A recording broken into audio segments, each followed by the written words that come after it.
Okay, so here's part two. And you stop accepting the fact that your present life has to be a living hell while so that your next life can be heaven. Um, y- you are accepting a lie.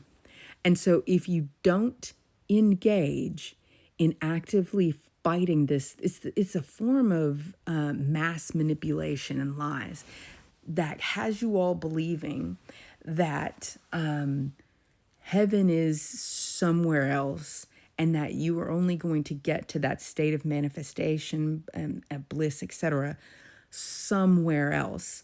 And you're only going to get to that heaven, that place of bliss, that's place of sufficiency, love, kindness, etc., by giving up your present life and by sacrificing that.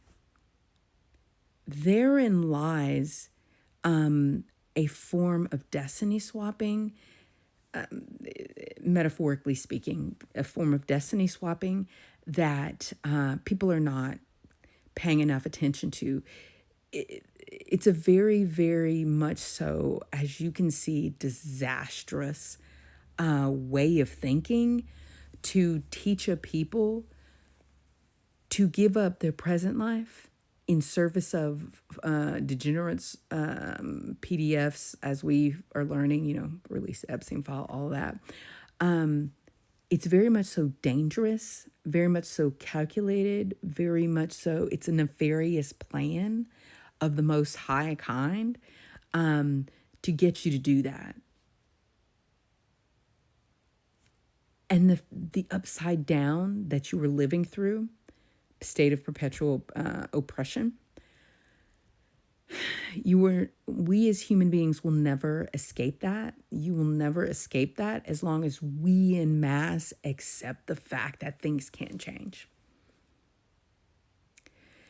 And so if we begin to accept the fact that things can change, as we decolonize, de-imperialize, as we tear the white supremacy out of ourselves, all the stuff that's been internalized, all the stuff that causes us to be NPCs who are neurally rigid, who can't think outside of their programming, like once you deconstruct that, once you become capable of learning new ways of being, once you accept the fact that and require, you have to require that things change. You have to require that the world not stay the same. Like once you start doing that, you then put yourself in the position of radically reversing the upside down and putting it in like a collision course and on a trajectory to become what it should have always been, a place of equality, of love and of kindness and of sufficiency. Because as we have all recognized and seen, like in Sudan, and in Gaza, like Palestine, there's no reason why genocide and land seizing needs to be going on in 2025. And this is, you can even just take a look at all over the continent of Africa. There's no reason that should be normalized. Like genocide shouldn't be normal. And yet we've had hundreds of years, thousands of years of it. And it's because human beings have decided to corporately, regionally, I would say regionally, agree that genocide is like, that's what's going to be, right? Like in Sudan, that's what has been decided. That's how things are going to be. And so you never are able to come out of it because human beings have decided to believe a lie. I'm going to go unalive all these people because of their religious belief, their ethnicity, the degree of melanin, all these lies like that people utilize for GISA right now, like with Palestine. Yet people are believing that a group is believing that they are chosen, that they have the literal moral right to go unalive, to blow children apart, because they have to be able to feel safe, right?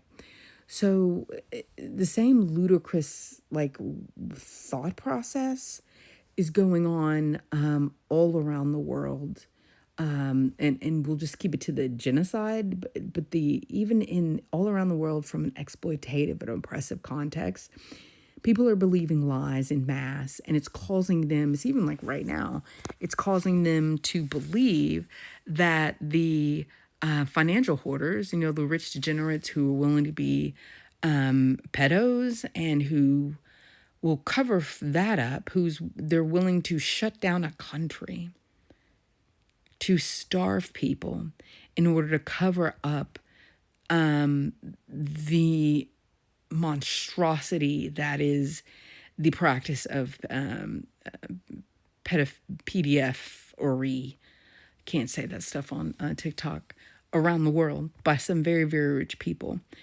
And so they're collapsing in America in part for that. But the same thing goes, and I'll try to wrap it up here, and the same thing goes with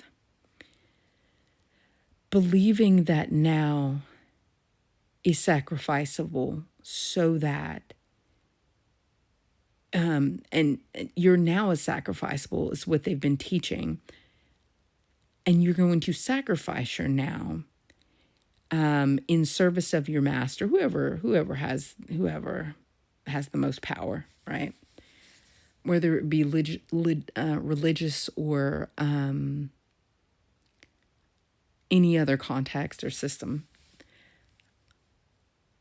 But you must find it very, very, very, very suspect, and also a form of destiny swapping, that you would be asked to accept that.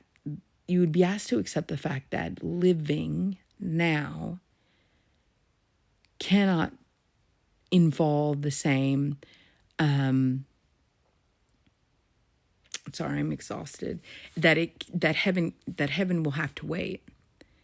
I think that's the way we all need to see it, as when you're taught that heaven is somewhere else and that this world will never be heaven and that you just should stop trying. It's because at the heart of it exists some form of thought leader organization who is seeking to seize and aggregate and maintain power. And so they're willing to sacrifice you, to brainwash you inside, to get you to sacrifice yourselves in mass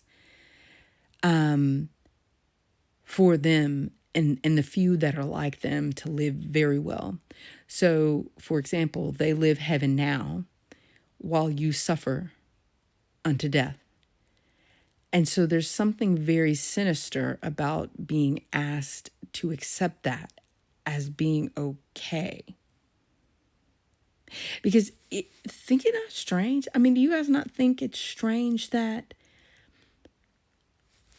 there is a God who can create bliss and a level of existence? People believe that God exists and he creates a level of existence in a state of perfection in which there's no crime, there's no poverty, that people are living their own version of heaven after they pass from this life. But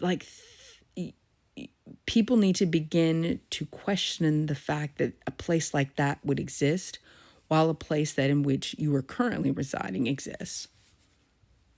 Why can't that power be spread around?